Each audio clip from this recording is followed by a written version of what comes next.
High guys, welcome back to my channel with another blog.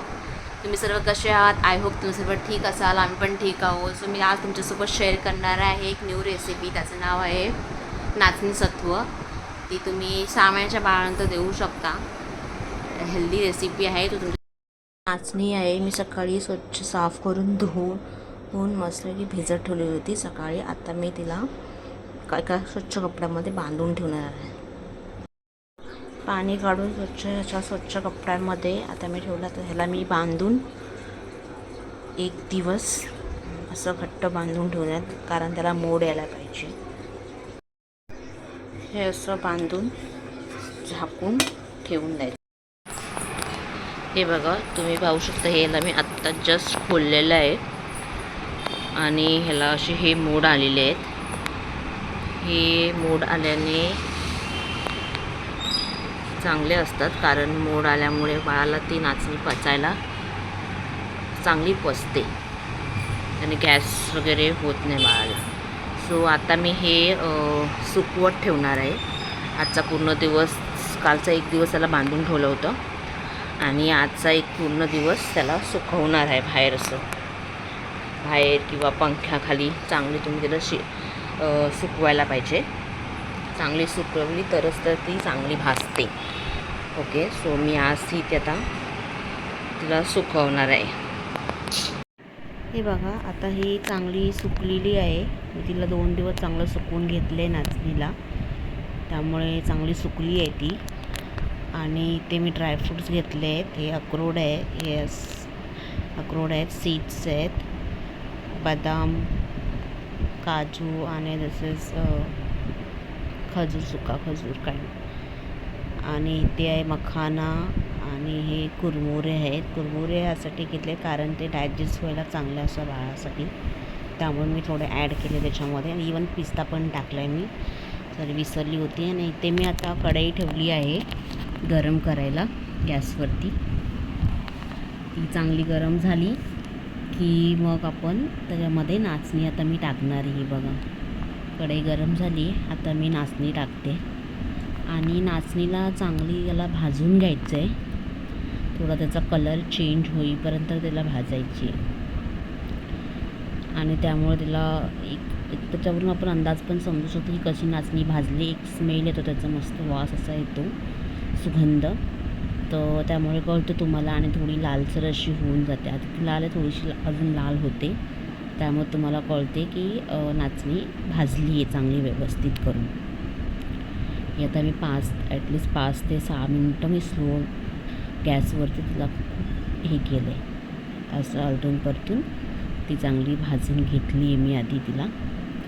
हे 5-6 मिनटं.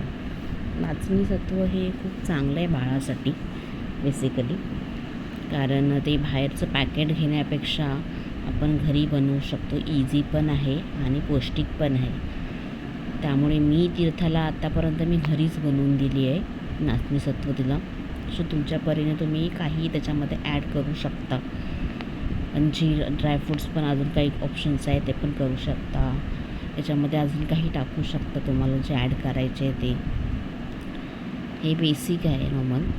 So मी ते add केलेले आहेत. आणि मी ते 6 महिन्याच्या झाल्यापासून तिला मी देते आणि तिला खूप चांगलं आवडतं.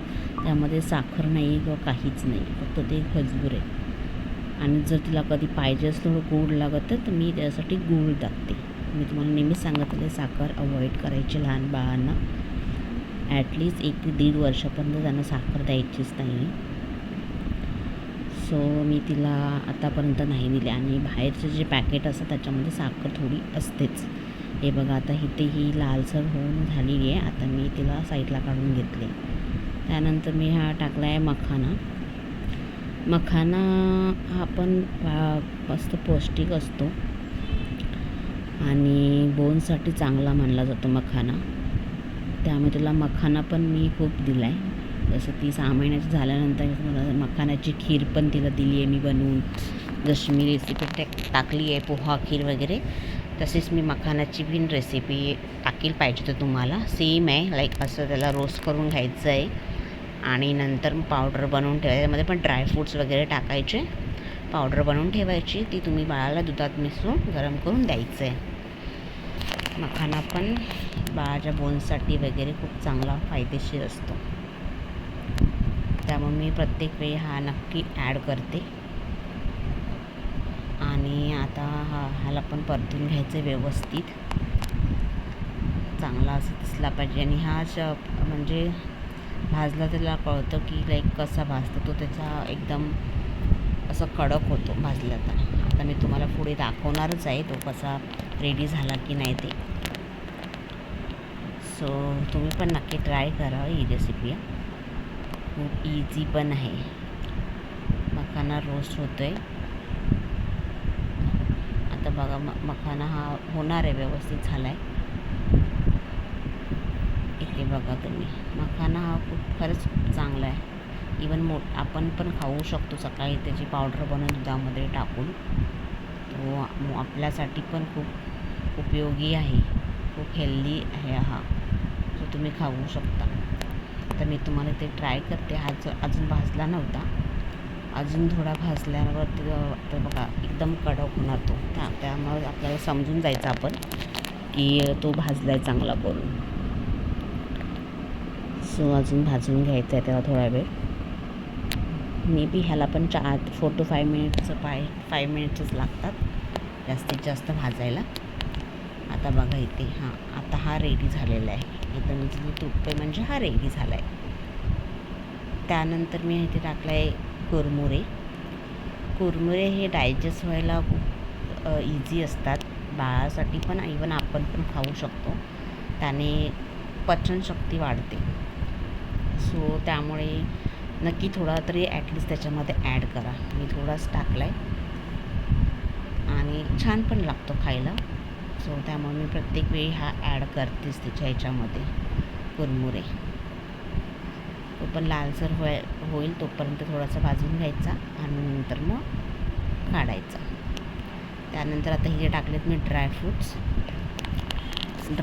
पण 4 to 5 मिनिट्स असे भाजून घ्यायचे. तुम्हाला पाहिजे तर तुम्ही त्याच्यामध्ये घी टाकून पण रोस्ट करू शकता, पण मी घी नाही टाकलं कारण घी नंतर ते अजून थोडे चिकट होतात. मध्ये पावडर मे बी खराब होऊ शकते जर तुम्ही बाहेर ठेवलात तर जास्त दिवस. त्यामुळे मी अवॉइड करते घी ह्याच्यामध्ये. मला घी मी तिचं जेव्हा ती बनवते तेव्हा मी टाकते. जेव्हा मी नाचणी सत्व बनवायला घेते तेव्हा मी त्याच्यामध्ये टाकते, प्रत्येक वेळी घी ॲड करते जेव्हा फोडणी. आणि हा असा रोस्ट करून घ्यायचा आहे सर्व. याच्यामध्ये ड्रायफ्रूट्स आहेत ते चांगले भाजले पाहिजे, ते पण कच्चे नाही राहायला पाहिजे.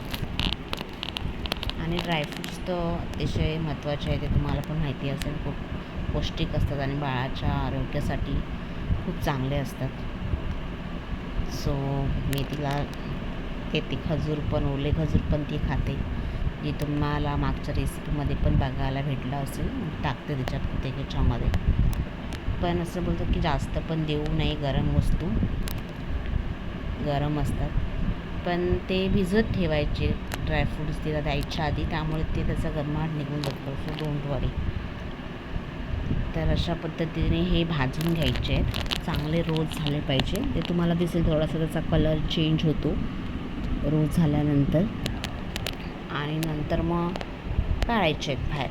आता हे झालं आहे, थोडंसं बाकी आहे, थोडं लालसर व्हायचं बाकी आहे. थोडं लालसर झालं की काढून घेणार. मी याच्यामध्ये सीड्स पण ॲड केल्यात, तुम्ही पण करा, नक्की ट्राय करा, चांगले असतात, त्या पण पौष्टिक असतात. सो नक्की ॲड करा त्याच्यामध्ये. खारी ह्याच्यासाठी केलं आहे. आणि इथे आता ही मी मिक्सरला लावून पावडर बनवली आणि ही पावडर नाचणीची आहे आणि मी ते चाळून घेते कारण एकदम बारीक आपल्याला पेस्टसारखं पाहिजे. तर हे असं केलं आणि जी उरलेली आहे ती मी नेक्स्ट त्याच्यामध्ये पुन्हा मिक्सरला लावून तोपर्यंत बारीक करून असं चाळणीने सगळ्या प्रकारे घेतली. सगळं मी मखाना वगैरे, ड्रायफ्रूट्स, कुरमुऱ्याची पावडर सगळं एकत्र करून घेतले. आणि आता मी हे मिक्स करते. तुम्ही ह्याच्यामध्ये मिक्स करू शकता. मोठी प्लेट घ्यायची किंवा काही असं तुमच्याकडे परात वगैरे. तरी माझ्याकडे परात आहे, तुम्ही काय बोलता मला नक्की सांगा. आणि ती मी घेतली आणि त्याच्यामध्ये आता हे पूर्ण एकजीव केलं आहे, मिक्स केलं आहे सर्व व्यवस्थित आणि हे स्टोअर करून ठेवायचं स्टीलच्या डब्यामध्ये. जर तुम्हाला माझी ही रेसिपी व्हिडिओ आवडला असेल तर नक्की ट्राय करा आणि माझ्या चॅनलला लाईक, शेअर आणि सबस्क्राईब करा. अशा नवीन नवीन रेसिपीसाठी तुम्हाला अपडेट येईल. त्यासाठी तुम्ही सबस्क्राईब करा चॅनलला आणि नक्की तुम्ही ही ट्राय करा तुमच्या बेबीसाठी. हेल्दी आहे रेसिपी आणि मला कमेंट सेक्शनमध्ये सांगा कशी वाटली. बाय.